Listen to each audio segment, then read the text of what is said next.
Oh my goodness, did you hear the latest breaking news of what's going on in South Africa right now, okay? Do you remember how President Donald Trump said that he was going to invite some Afrikaners, some people who are descendants of apartheid, to America, which, by the way, if nobody knew, these descendants of apartheid, these Afrikaners, they own 70% of the land in South Africa. Now, Elon Musk and Donald Trump said, hey, they are actually being discriminatory down in South Africa, even though they own the majority of the land. They're kicking people off the farms that they falsely inherited, okay? And so in a new change of events, 30 plus applications have just been approved for Afrikaners, European descent, South Africans to come and live in America while they are giving Black and brown people the boot. Let's talk about this. So let's listen to this segment together really quick from First Post Africa. Okay, let's listen, let's tune in. US officials have begun interviewing white South African applicants, questioning them over these alleged troubles. They are asking them about land disputes, crime, and claims of racial discrimination. Reports say the first round of interviews took place in Pretoria. Those interviewed described the process positively, saying US officials were exceptionally friendly and empathetic. More than 30 applicants have reportedly been approved for asylum already, though the US Embassy in Pretoria has yet to confirm any official numbers. But this move shows how serious the Trump administration is about the plan. In February, Trump issued an executive order to resettle Afrikaner refugees. Afrikaners are the descendants of mainly Dutch settlers. And as per Trump, they are quote-unquote victims of unjust racial discrimination. The basis for his accusation is... As you can see, this is getting interesting.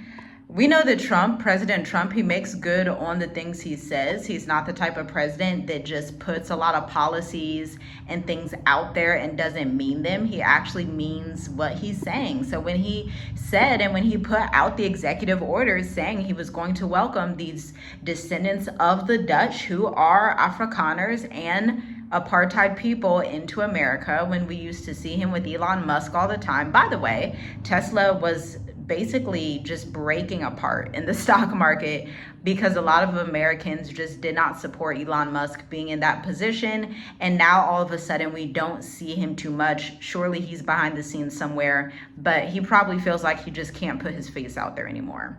But I'm curious to know how both parties in America, the majority parties of, or at least the historical majority parties, because demographics and statistics are just really interesting in America. But I'm interested to think about what European Americans think about this, but also Black Americans. I want to know what you guys think is going to happen. I want to know why you guys think this is happening, because we just saw a lot of African refugees, a lot of just African immigrants, period, that were in the country legally. How do I know? I have lawyers in my network that would send these documents out to their clients who have citizenship, but are still being warned, hey, you're going to be deported. We need you to self-deport. While on the flip side, we have this happening. Let's press play again so that we can hear the rest of the video together from First Post Africa. Human rights violation. Now, this has triggered a full-blown diplomatic standoff. The US has cut all aid to South Africa, expelled its envoy, imposed sweeping tariffs, and even skipped critical G20 meetings, all while pushing ahead with the refugee plan for white South Africans. Now, with this tweet on white genocide, the tensions have further escalated as Trump ally and South Africa-born tech billionaire Elon Musk accused the South African government of supporting a white genocide. While South Africa has strongly rejected the allegations, it has been pushing for dialogue.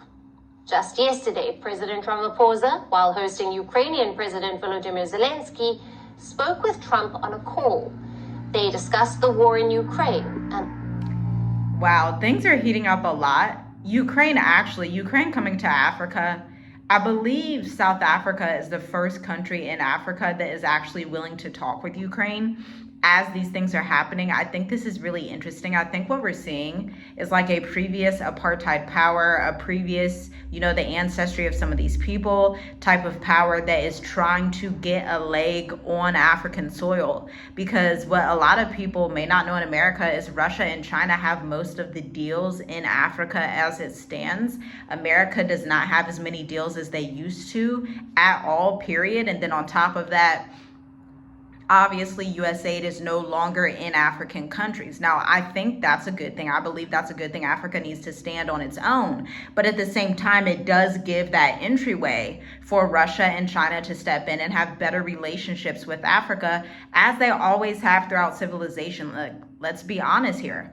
Africa is the ancient origin land. China has been around for 5,000 years, like they were telling people just a few weeks ago. Like, these ancient civilizations are going to work together as the West continues to decline. But I thought this piece of news was interesting. Let me know what your thoughts are down below. Like, share, comment, and subscribe, and I'll see you in the next video. Shalom, shalom.